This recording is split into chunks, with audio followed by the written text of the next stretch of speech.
Heart જ્યારે week હોય, heart disease બતાવ્યા હોય ડૉક્ટરે ચપારડા દોરીને એન્જિયોગ્રાફીમાં, ત્યારે પેશન્ટે પોતાના ડૉક્ટર બનીને તમાકુ સદંતર બંધ કરી દેવી જોઈએ.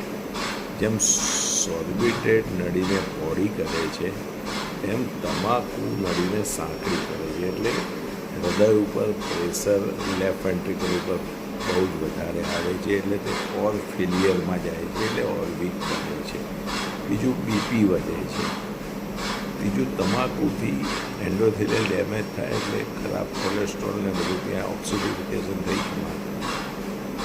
તેમજ બિંજ આલ્કોહોલ એટલે એક્સેસિવ આલ્કોહોલ છોડી દો, તે કોઈ ફાયદા એમ્ટી કેલેરી છે. અને વ્યસન તો છોડવું જ પડશે જો તમારે રિવાસ્ક્યુલરાઇઝેશન પદ્ધતિનો